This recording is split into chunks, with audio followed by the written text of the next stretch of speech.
देसी seasoning channel की तरफ से आप सभी का स्वागत है। आज हम बनाएंगे तबक माज़। ये एक बहुत ही फेमस कश्मीरी डिश है। तबक का मतलब टर्की भाषा में होता है खाना या व्यंजन, और माज़ का मतलब उर्दू लैंग्वेज में होता है काबिले इज़्ज़त। तो जाहिर सी बात है, तबक माज़ का मतलब ऐसा खाना से है जो कि सम्मान के लायक है।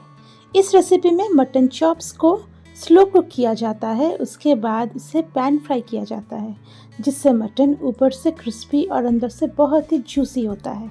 बनने में बहुत ही आसान और खाने में लाजवाब। तो चलिए फ्रेंड्स, शुरू करते हैं।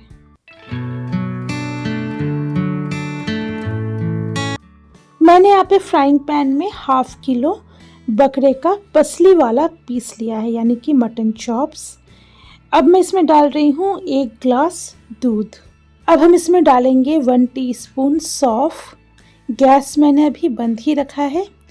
इसके बाद मैं डाल रही हूँ 1 इंच दालचीनी का टुकड़ा, 1 तेजपत्ता, 3 लौंग, 3 हरी इलायची, 1 मोटी इलायची, 1 चुटकी केसर के धागे, ½ टीस्पून का ½ काली मिर्च पाउडर, ½ टीस्पून का ½ हल्दी पाउडर, ½ टीस्पून भर के कश्मीरी लाल मिर्च पाउडर, ½ टीस्पून नॉर्मल वाला लाल मिर्च पाउडर, ½ टीस्पून जीरा पाउडर, 1 इंच ग्रेट किया हुआ अदरक डाल देंगे। 6 लहसुन की कलियां मैंने कूट लिया है, इसे भी डाल दिया। फिलहाल इसमें ½ टीस्पून नमक डालेंगे, क्योंकि बाद में हम इसे बटर में फ्राई करेंगे, तो बटर में ऑलरेडी नमक रहता है। अगर आप इसे घी में लास्ट में फ्राई कर रहे हैं तो आप नमक का क्वांटिटी थोड़ा बढ़ा सकते हैं।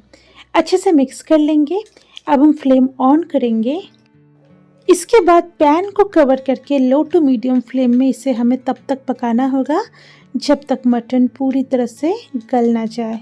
क्योंकि ये चॉप्स वाला पीस है तो इसे पकने में थोड़ा टाइम लगेगा, और ऐसा भी हो सकता है कि दूध जो है वो ड्राई हो जाए, तो बीच बीच में हमें इसे चेक करते रहना होगा। और अगर ये ड्राई हो जाए तो इसमें फिर से दूध और पानी मिक्स करके डालना होगा। कुछ 20 मिनट हो चुका है, चलिए इसे एक बार देख लेते हैं। जैसे कि आप देख रहे हैं, अभी भी इसमें काफ़ी हद तक दूध है और मटन जो है अभी भी कच्चा ही है, तो इसे थोड़ा सा चला लेंगे और अगेन इसे कवर करके लो मीडियम फ्लेम में पकने देंगे। करीब 40 मिनट हो चुका है, चलिए इसे एक बार चेक कर लेते हैं। जैसा कि आप देख पा रहे हैं, सारा दूध ड्राई हो चुका है और मटन अभी भी कच्चा। तो अब हमें क्या करना होगा, अब हमें दूध और पानी दोनों इक्वल क्वांटिटी में इसमें ऐड करना होगा। उतना ही डालिएगा जितना मटन पकने के लिए ज़रूरत हो। फिर इसे अच्छे से चला लेंगे और इसे अगेन लो मीडियम फ्लेम में कवर करके पकने देंगे। तो ऐसा हमें तब तक करना होगा जब तक मटन पूरी तरह से गल ना जाए। जैसा कि मैंने स्टार्टिंग में कहा था, इस डिश में मटन अंदर से बहुत ही जूसी रहता है, क्योंकि हम इसे दूध में पका रहे हैं और इसका टेक्सचर बिल्कुल क्रीमी रहेगा। 1 घंटा हो चुका है, चलिए इसे एक बार चेक कर लेते हैं। जैसा कि आप देख पा रहे हैं, दूध और पानी का जो मिक्सचर है वो ड्राई हो चुका है। अब चेक करते हैं कि मटन अंदर तक पका है कि नहीं। तो एक चाकू एक पीस में घुसा के देखते हैं। ये देखिए, चाकू अंदर तक घुस रहा है, यानी कि मटन भी अच्छी तरह से अंदर तक पक चुका है। तो सारे पीसेस को अलग कर लेंगे। अब एक फ्रेश फ्राइंग पैन लेंगे। इसमें मैं डाल रही हूँ 2 टेबलस्पून बटर। फ्लेम को बिल्कुल लो में रखिएगा, वरना बटर जल जाएगा।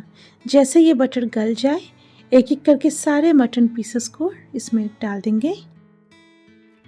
अब हमें लो फ्लेम में मटन पीसेस को उलटते पुलटते क्रिस्पी फ्राई करना होगा। तो जैसे हम पैन में चिकन तंदूरी बनाते हैं तो चिकन पीसेस को जिस तरह से फ्राई करते हैं, बिल्कुल उसी तरह से हमें लो फ्लेम में इसे फ्राई करना होगा। तो जैसे कि आप देख पा रहे हैं, मटन के ये वाले साइड जो है फ्राई हो चुका है और थोड़ा क्रिस्पी भी लग रहा है, तो इसे पलट देंगे और बिल्कुल इसी तरह से लो फ्लेम में दूसरे साइड्स को भी फ्राई करेंगे। फ्राई करते टाइम एक चीज़ का ध्यान रखिएगा कि पीसेस को जो है बिल्कुल प्रेस करके फ्राई ना करें, बस इसे हल्का हल्का उलटते पुलटते ही फ्राई कीजिए। तो ये ऊपर से बिल्कुल क्रिस्पी और अंदर से बिल्कुल जूसी रहेगा।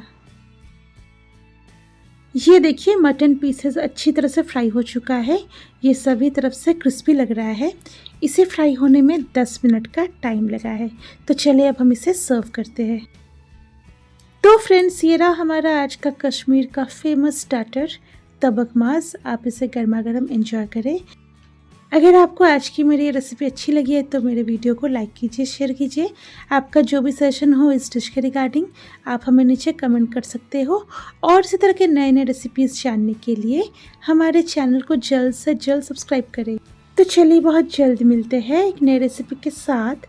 तब तक के लिए बाय बाय।